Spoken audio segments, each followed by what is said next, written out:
Welcome to Razzball Radio on the Fantasy Sports Network. We're in Philadelphia, specifically South Philly in the Italian market, and this is where it goes down for cheesesteaks. And you know what? There's a big rivalry here. You got Geno's and you got Pat's, but you know what? Frank Olivieri from Pat's hooked us up. He told us Razzball gets free cheesesteak for life. How am I going to argue with that kind of logic? All right, we got a lot going on today. Again, we are doing the Philadelphia draft today. Tomorrow, we are in New York City. If you're in New York City on Thursday, August 21st, and want to come out to Duke's Murray Hill and hang out with us, tweet me at Nick Capozzi, Nickcapozzi. I got to get my cheesesteak on, so we'll be right back after this. Razzball Radio. It's Razzball Radio. Razzball Radio. It's Razzball Radio.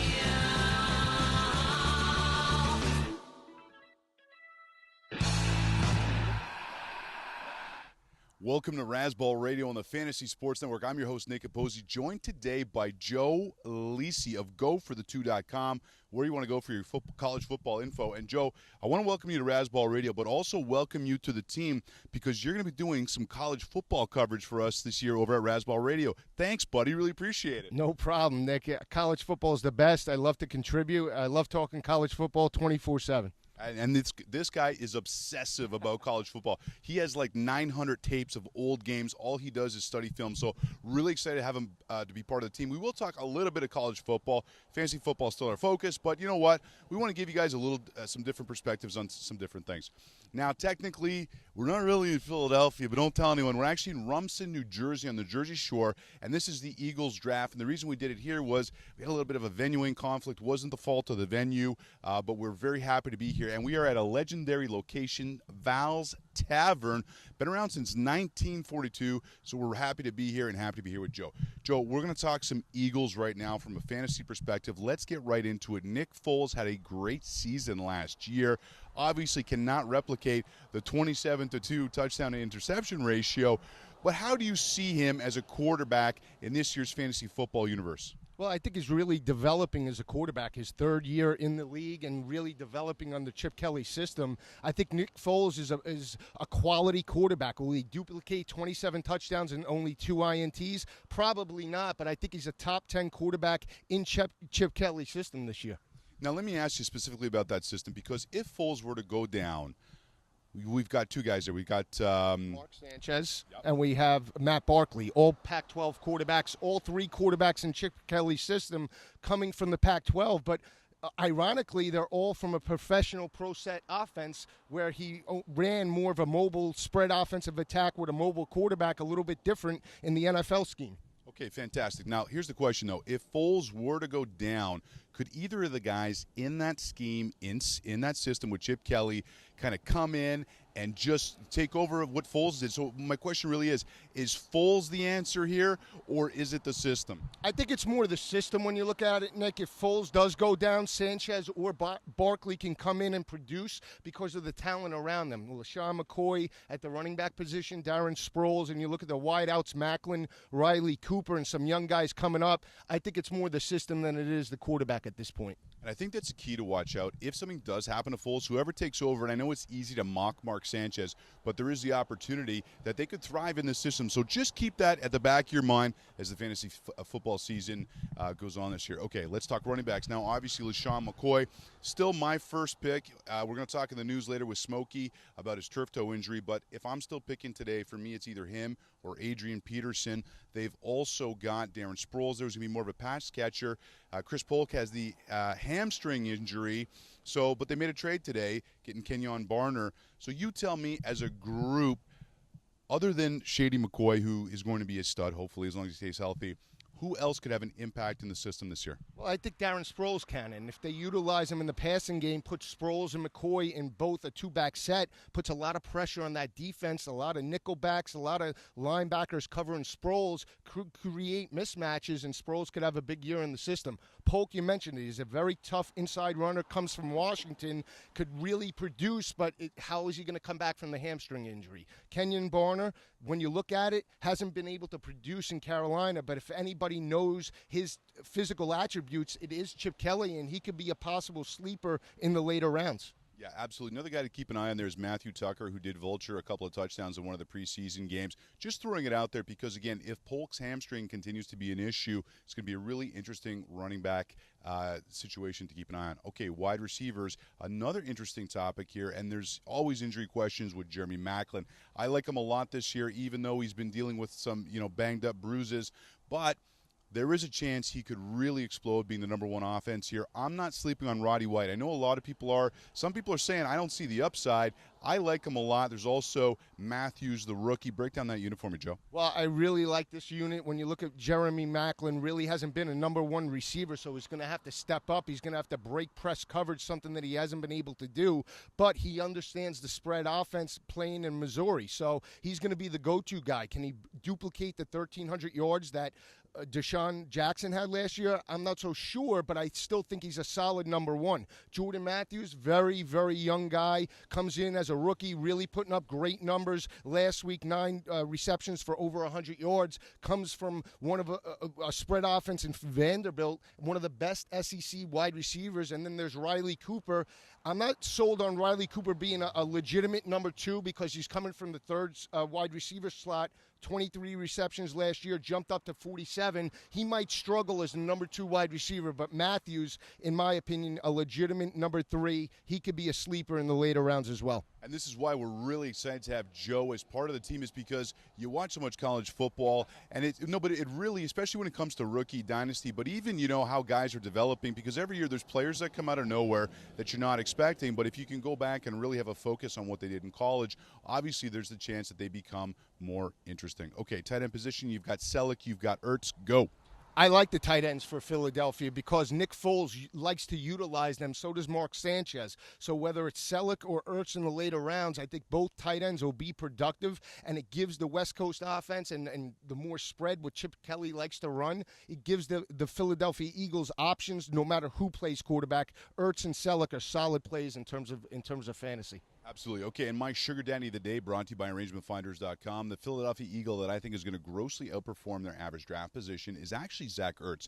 And the reason is that he's going right now as the 8th, 9th, 10th tight end off the board. I like the upside there, obviously. If he is half of what he could potentially be in Chip Kelly's system, it's not crazy that he could catch 60, 70 balls. Again, remember, there's injury questions with these wide receivers. So I like Zach Ertz a lot. I've come around on him. He's a guy that I'm going out and trying to pick up right now. Speaking of pick up, if you're tired of trying to collect your league fees from everyone in your league, you want to use sportsvault.net, because not only do they take the dirty work out of it for you, you don't have to think about it anymore. They'll collect the money for you. They'll redistribute it. It's an absolutely fantastic situation, sportsvault.net. If you're playing daily fantasy with us this year, of course, DraftKings.com. Enter promo code Razzball. Okay, we're at Val's Tavern. We're going to come back. Smokey and I are going to go over the news. This is Razzball Radio on the Fantasy Sports Network, live from Rumson, New Jersey, a.k.a. kind of Philadelphia right now.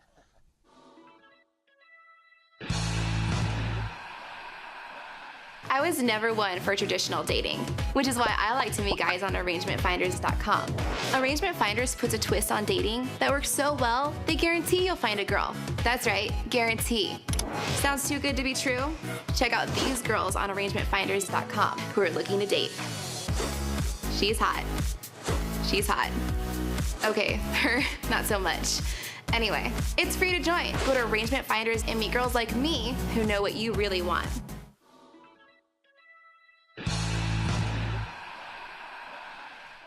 Welcome back to Razzball Radio on the Fantasy Sports Network, still at Val's Tavern in Rumson, New Jersey, pretending we're in Philadelphia today. Listen, we actually went to pizza. We had a cheesesteak, and I'm with my man Smokey right now. Smokey, Rob Langevin, at Smokey_Loogie.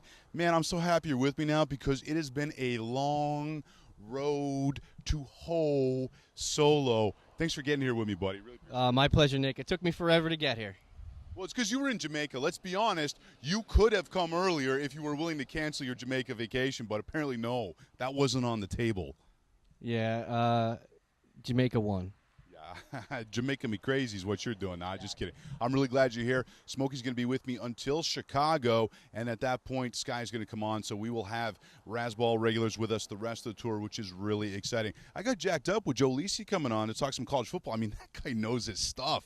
Oh, absolutely. I totally believe every word he says. He's from Jersey. You can always trust a guy from Jersey.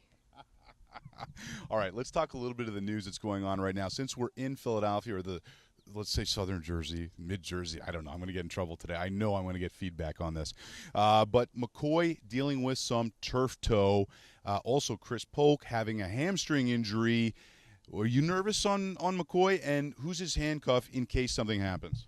I'm not nervous at all. I think what's going to happen is he'll probably sit out one or the last two remaining preseason games. And with Polk's injury, I would have said that Polk would be the clear handcuff there. The only other draftable option out of the run back committee right now from Philly is probably Sproles. But if you're looking at it right now, Polk is probably going to be the guy when he gets healthy. But with the addition of Kenjon Barner today, he could eke his way in with the familiarity to Chip's system from college. And he could be that, like, change of pace. They could go with a double change of pace there with Sproles and him in the backfield. Yeah, absolutely. Okay. Brian Hoyer, I probably should have started with this. Brian Hoyer beats out Johnny Manziel for the starting job. The word out of one of the beat reporters, and I apologize, I'm forgetting her name, but out of Cleveland, is that she thinks it's because of him flipping the bird and partying too much. Is that it? Are they wrapping him on the wrists here, or is Hoyer really the guy who's going to give him the better opportunity to compete this year, especially because that defense is going to be really good? Well, I think his coach is a defensive-minded coach, and I think he's looking at who they have in their first 4 games. I know they open up at Pittsburgh, and Pittsburgh is just going to want to swallow Manziel up. I think they want to go with a veteran who actually knows the playbook, can audibilize better, and has a better feel for the team concept that they're trying to go through for the first 4 games. Okay, cool. Jeremy Hill, shoulder injury for the Bengals. What's the story? He's good to go. He returned to practice. No contact, but he's definitely Bernard's workhorse power back. He takes over for the law firm. He's still a great cuff option after round 10. Okay, and what about Ben Jarvis Green Ellis? Is there any chance? Because a lot of people thought he would have been cut already. Why is he still on that roster even for the Bengals? Well, I think he's just there for veteran leadership and a camp body. I mean, he's going to have a job after this because he's going to be collecting unemployment for the government. Okay.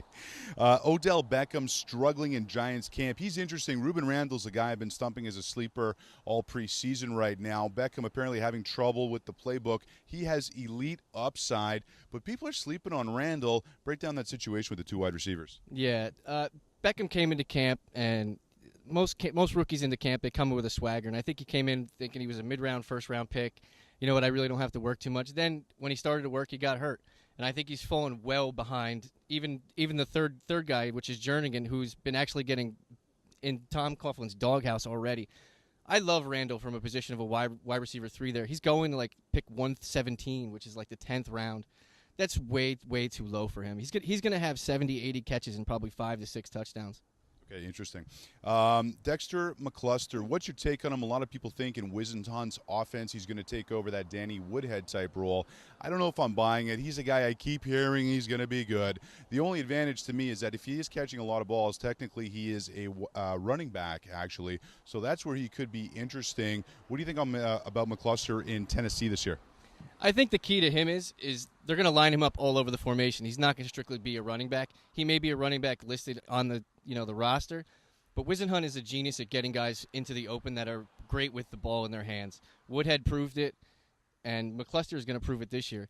His ADP has increased by almost 30 picks in the last week based on the news that Sean Green is nursing a knee injury and that there's just no other real options there for the running back situation in Tennessee.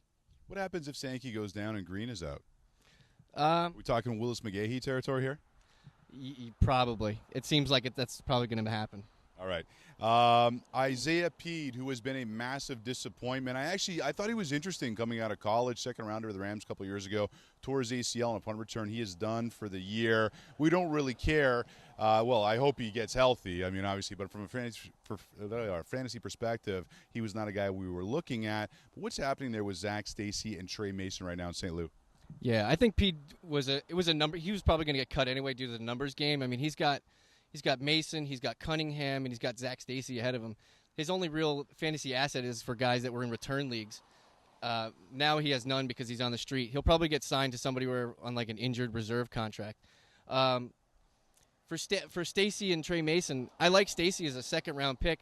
I'm just a little skeptical that they're going to stick with him all year if he starts to struggle and he gets slothful with the. I mean, the Rams. Slothful. Slothful. I mean, the Rams have a great offensive line. You know, the Greg Robinson, the guard that they drafted. He's going to completely maul guys and be a great, roadblock for Mason and Stacy. Now, we had a blast in Baltimore last night. It was actually one of the best turnouts we've had the whole tour. Cheers to Nick for helping us out with that. But the guys from Arabers, a great Baltimore band who are huge Razzball fans, busted out. They did the Sagnoff song. I posted it in the Baltimore Post. It's kind of a grungy version of Sagnoff. We didn't ask them to do it. They just did it. We love it. We might get them to do some more stuff. But they were really cool guys to hang out with, weren't they? Oh, absolutely. Great guys. I'd invite them over. They can date my sister. Can I get that on the record? Okay, this is Razzball Radio on the Fantasy Sports Network. We're going to be back in just a couple minutes. Got a bit more news to go on, and apparently the specialty here at Val's Tavern is lobster pizza. That's the word on the street. Might have to get a slice of that right here, Razzball Radio, Fantasy Sports Network.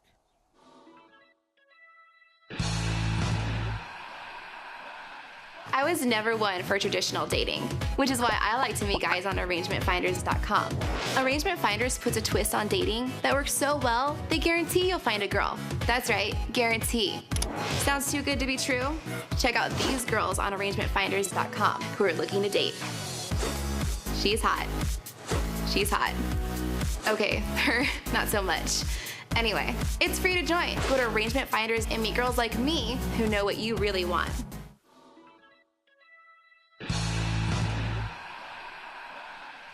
Welcome back to Razzball Radio on the Fantasy Sports Network. Okay, before we get to Smokey and the news, because we have Joe here live in person, just a couple college football questions this year. Who do you think is going to be the top team playing for the BCS championship game? I'm going out on a limb. I wrote an article about it. I think it's the Georgia Bulldogs. They're loaded on offense, have a 50-year senior quarterback in Hudson Mason, stepped in for Aaron Murray last year, performed very, very well in 3 games down the stretch. He's got Todd Gurley, Keith Marshall, 2 of the best backs in the nation, and a solid wide receiver core. When you look at the defensive coordinator, Jeremy Pruitt, that defensive coordinator that led the Seminoles to the national championship, comes over to Athens. He'll be a benefit to that defense.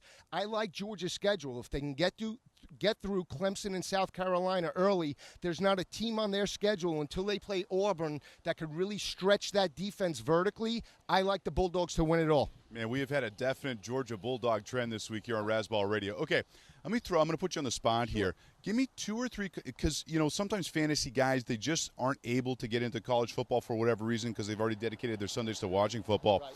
Who are 2 or 3 names to know, maybe a couple running backs or a wide receiver that could have an impact as a rookie next year? So, again, guys that might go in the first or second round that you see upside in the pros as being fillers, sheet stuffers.